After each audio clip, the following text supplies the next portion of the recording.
The call came at 1:17 a.m. No name, just a number I didn't recognize. I let it ring once, twice. Something in my chest tightened, not fear, recognition. I answered without speaking. Her breath filled the line first, uneven, careful, like someone rehearsing regret. "I didn't think you'd pick up," she said. I stared at the dark ceiling, counting the seconds since my life stopped being predictable. She had left 3 weeks earlier, packed light, smiled heavy, called me safe like it was an insult. "You said you needed excitement," I replied.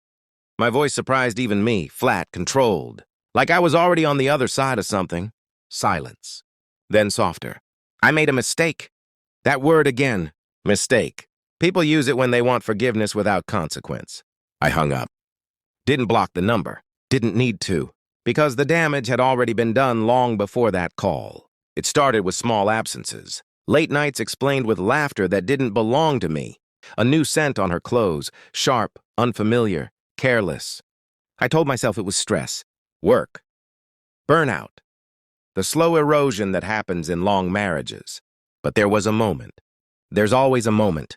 She stood in the mirror one morning, adjusting her jacket, smiling at her phone. Not at me, never at me like that anymore. I watched her reflection, not her face.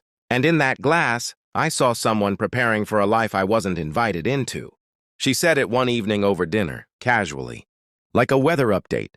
"You're too safe," she said. "I feel like I'm disappearing." I nodded, took a sip of water. Let her finish dismantling us.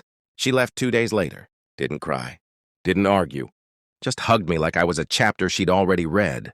That's when the silence started talking. Her social media went dark, then suddenly loud. New places, new energy. A version of her I hadn't seen in years. And then patterns. A man who appeared in reflections. A shadow beside her in glass. A laugh that didn't belong to any friend I knew. I didn't confront her. "That's not how control works," I observed. I downloaded phone records she forgot I had access to. Cross-checked times, locations. Built a timeline that didn't need imagination. By the time she called me at 1:17 a.m., I already knew why. She hadn't found excitement.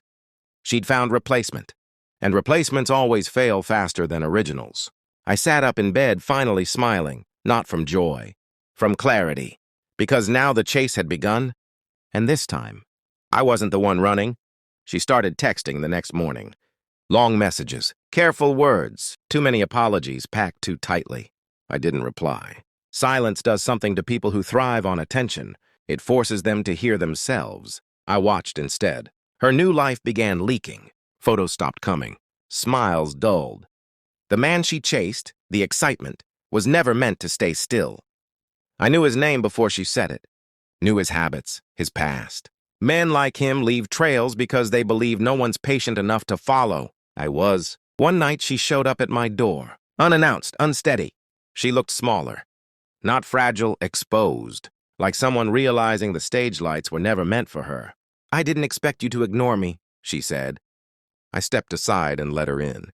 Control doesn't slam doors. It opens them. She talked fast. About mistakes, about confusion, about how she missed the quiet.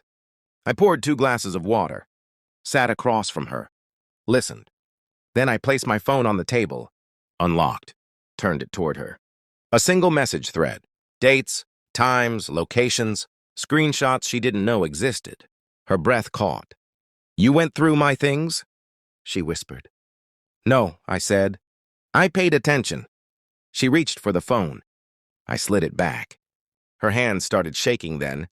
The excitement had already left her. All that remained was consequence. "He said he loved me," she cried. "He said—" "I know," I interrupted. "He says that before he disappears." Her eyes widened. I leaned back. "That's why he stopped answering," I continued. "Why he blocked you. Why his profile vanished." I let the silence stretch until it hurt. "I warned him," I said calmly. That's when she broke. "What do you mean, warned?" "I showed him everything," I replied.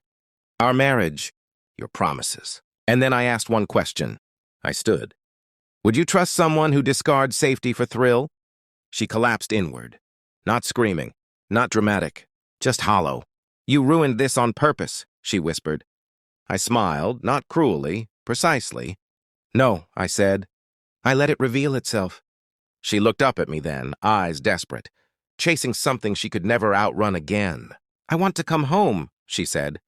Home. I picked up her keys from the table, placed them in her palm. There is no home, I said softly. There is only memory. She left without another word. I locked the door behind her. Not out of anger, out of completion. Later that night, her final message came through. I don't know who I am without you. I deleted it, because by the time regret starts chasing you, I'm already gone.